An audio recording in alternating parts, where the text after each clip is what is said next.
So I'm the owner of a dog resort. We'll do about 1.4 million in revenue this year. And my question is, how do I instill an ownership mindset into my team? Wow. Well, there's a lot of things involved in doing that at Ramsey. One thing is compensation. As much as you can, let them be rewarded when there's profit, and let them feel the pinch when there's not. So they have incentive to keep expenses down and revenues up. And we talk about that a lot around here because we have a profit sharing program that we developed. On something as small as you're doing, you could keep it very informal and say, hey guys, we had a great month because you did, and give some examples of something that caused revenue to go up or expenses to go down. And so I'm going to give everybody a $100 handshake or whatever, right? How many team Right. members have you got? We have 6 full-time and then about 20 part-time. Okay. Much harder with the part-time because they're more transient and they're not there as much. You don't keep them as long. The turnover's higher and you don't keep them as long. So that's a harder thing, but you just kind of build it in. So one of our core values on the wall is we're all self-employed.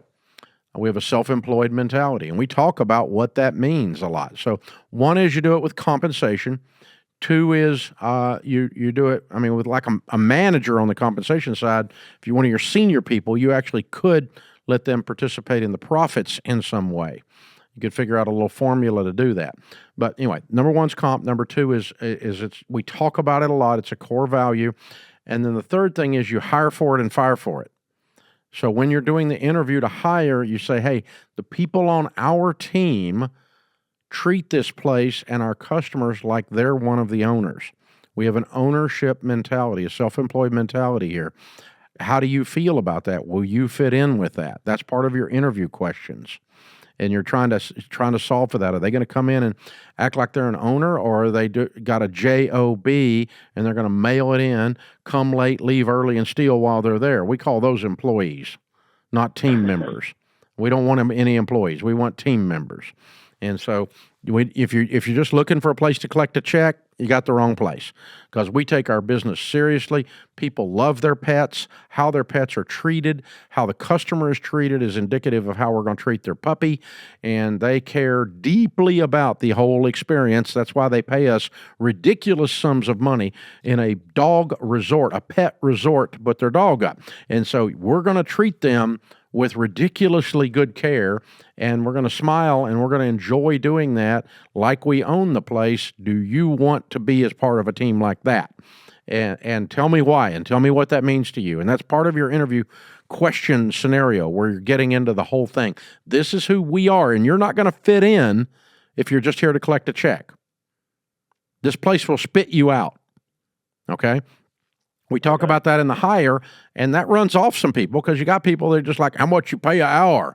It's like, no, I don't need, you don't get to work here. We don't talk like that, So no, we do want to tell you what you get paid, but that's it, your first thing out of your mouth is what you get rather than what you give. No. Then the third thing is we fire for it.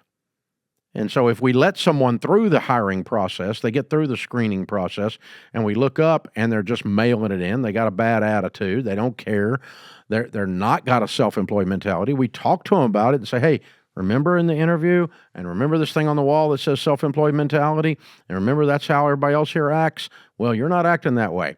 And a we does that. And if you want to be part of us, you want to be part of we, then you're going to do that. That's a condition of further employment.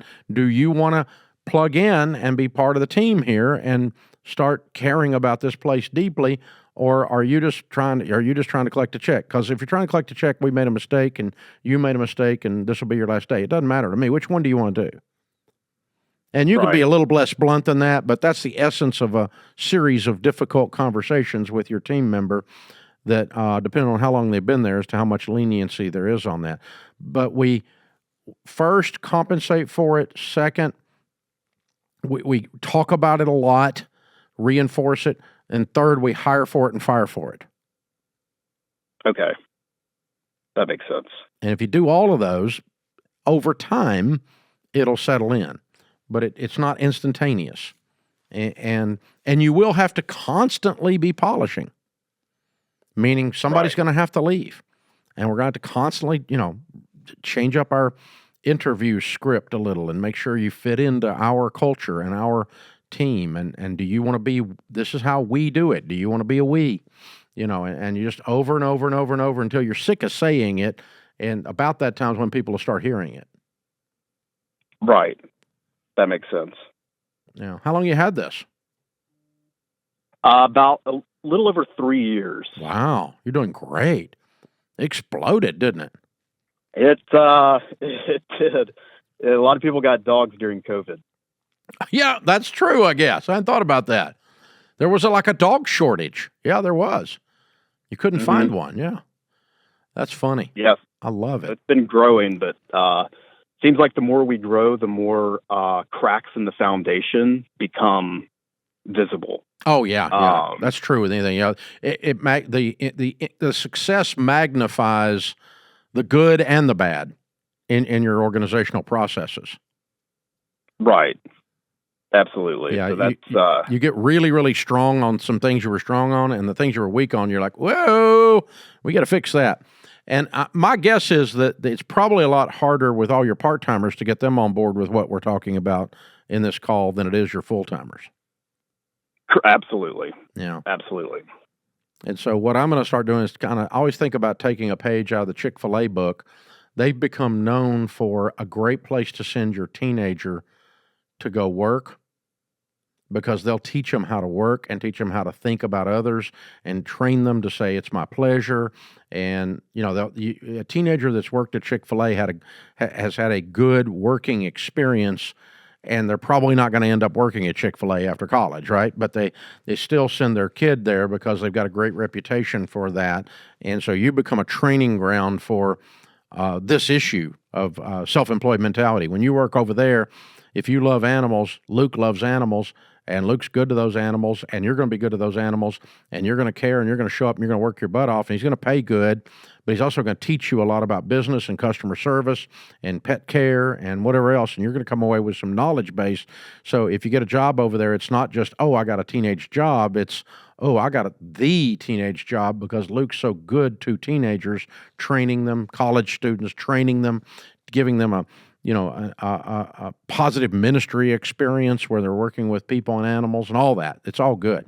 Yeah. So you got to kind of get that built into the thing from the outside looking in, and then you can start to attract part-timers that aren't just looking for a paycheck, because they're going to do the least possible work to get the paycheck if that's all they're there for, is to look for the paycheck. They're going to care the least they can get away with if they're just there looking for a paycheck. So very good question, sir. Sounds like you got a great business going on. I love it, man. I'm proud of you. Keep it up, and thank you so much for the call.